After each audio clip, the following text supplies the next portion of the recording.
O avião do Atlético, voo fretado, que pousou mais de 11 horas da noite no aeroporto internacional Afonso Pena, aqui em Curitiba, teve que descer por aparelhos, viu? Tava com nevoeiro, e aí a turma ficou meio apreensiva, né? Viram a pista lá ali, chegando já na pista, mas hoje com a tecnologia as coisas ficam mais fáceis, né? E por instrumentos, o avião do Atlético desceu aqui sem nenhum problema. Ô Romano, até pra rolar a bola pra vocês aí, eu falava em manchete, o Atlético hoje vai com um time mexido, vai com um time mudado, até por conta que o Cudê colocou o time titular, né? Repetiu a escalação 2 jogos seguidos praticamente, e agora tem terça-feira o rival do Coritiba, o Atlético Paranaense na Libertadores. Aí é o jogo do ano pro Galo até agora. Por isso hoje ele segura as principais peças. A tendência de que o Galo tenha, como o Paulinho não veio com um desgaste muscular, o Paulinho é desfalque, ficou em Belo Horizonte. Vargas e Hulk lá no ataque, o Hulk descansou contra o Inter no último sábado, então não acredito que ele vai descansar hoje não. O Everson no gol, Hulk no ataque e mais um jogador em meio campo, ou o Johan ou o Zaratio, para mim um desses dois vai jogar. Então o Atlético teria Saravia na direita, Dodô na esquerda, Bruno Fux e o Lemos na zaga. É as possibilidades aí mais claras. No meio campo, o Edenilson de primeiro volante, Patrick, Igor Gomes e aí Johan ou Zaratio. Lá na frente, Vargas e Hulk. É um time que podemos dizer que é diferente dos últimos jogos, mas é um time forte, não, Romano? Pois é um time que pelo menos tem um detalhe.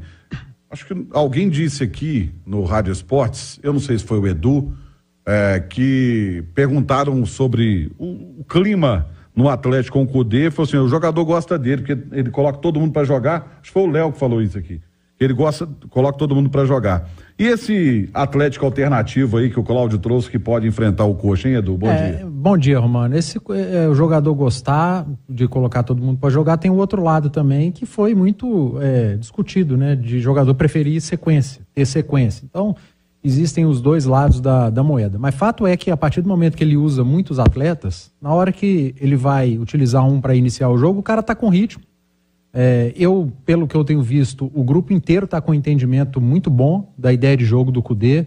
Não importa a peça que esteja em campo, vai fazer a função. É óbvio, cada um com sua característica. Por exemplo, nesse jogo de Curitiba ele não vai ter o Pavon. Vai ter alguém pelo lado direito fazendo a função do Pavon, mas com característica diferente. Ou talvez nem tenha. Esse jogador fazendo o que o Pavon faz no lado direito, ele vai usar o Saravia para fazer na direita o que o Rubens faz na esquerda. Pode ser uma possibilidade. O Cláudio traz aí uma equipe bem diferente e eu acho que o Cudê tá certo. No meio de semana é o jogo mais importante da temporada para o Galo até aqui. Um empate pode custar até a eliminação da fase de grupos da Libertadores.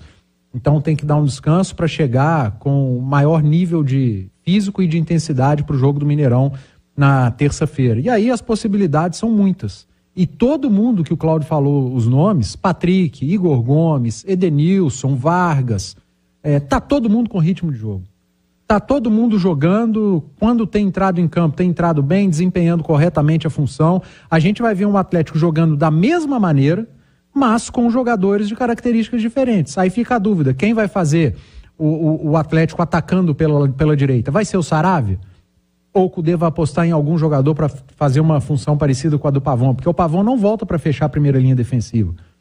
Quando o Pavon está em campo, ou tem Mariano ou tem Fux. O Saravia já tem uma característica mais ofensiva do que esses dois laterais. Do outro lado, o Rubens faz o corredor esquerdo atacando também. O Dodô já não tem tanto essa capacidade.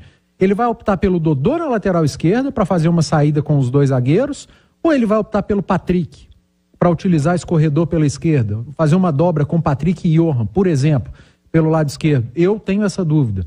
O primeiro volante, eu acho que ele vai de Edenilson. O Batalha precisa parar um pouco, porque por enquanto ele só tem o Batalha de origem na função de primeiro volante. Acho que vai dar um descanso ao Zaratio. E aí pode ser que tenha Johan, Edenilson, o Igor Gomes, e aí que fica a dúvida, se o Patrick vai fazer o lado esquerdo ou se vai o Dodô, e lá na frente não tem mistério. É Hulk e Vargas, já que o Paulinho sentiu esse desgaste e precisa, e vai ser necessário nesse jogo contra o Atlético Paranaense, porque o Paulinho vive grande fase, tem feito gols, tem participado de gols, dando assistência também, são ótimos os números do Paulinho. Então, nessa, o Cudê tem carta branca para mexer na equipe. O Ale Oliveira. Opa! Bom dia. Que felicidade, hein? E aí, esse jogo do Atlético com um time alternativo, o que dá para esperar desse time diante do Coritiba? Eu acho que agora a gente já pode dizer que é alternativo, né? Porque há um tempo atrás a gente não sabia nada. Hoje você tem um Atlético que você entende mais como titular, inclusive ele tem mostrado isso porque ele repetiu a escalação, né? Coisa que ele fazia muito pouco. E não por coincidência o time vem de 3 vitórias seguidas, né? Antes disso oscilou um pouco, o próprio jogo contra o Botafogo mostrou isso, o empate contra o Brasil de Pelotas também mostrou, mas agora ele vem repetindo a escalação, e aí que eu acho que pega muito pro jogador, é você respeitar a verdade do campo e bola. Então quem tá jogando bem, continua jogando. É claro, é evidente que não dá para você suportar um calendário como o do futebol brasileiro. É absolutamente inviável praticar na mesma intensidade, jogo domingo, quarta, domingo, em sequência, né? Para quem disputa 3 competições e briga pelas 3, como é o caso do Galo, é impossível. Mas, nos jogos principais, você ter os melhores jogadores à sua disposição e já entrosados, já habituados, não só à posição, mas com quem está do seu lado. Então, acho que isso é uma conquista do Atlético, uma conquista da comissão técnica. E isso faz muito bem, e está provado, faz muito bem para o Atlético nesse momento. Contra o Coritiba não é o jogo mais importante dessa sequência, pelo contrário, é o adversário menos poderoso, embora tenha que ser respeitado, mas é um jogo que você pode recuperar depois. Contra o Atlético Paranaense, você não pode recuperar depois. Contra o Palmeiras, que é um rival direto no Campeonato Brasileiro, você não pode recuperar depois. A mesma coisa contra o Corinthians na Copa do Brasil. Contra o Cruzeiro é um clássico, não tem muito como fugir, e ainda tem o Aliança Lima. Essa é a sequência muito difícil, muito complicada do Galo. Então, contra o Coritiba, dá um respiro, mas contra o Furacão, vem com o que você tem de melhor.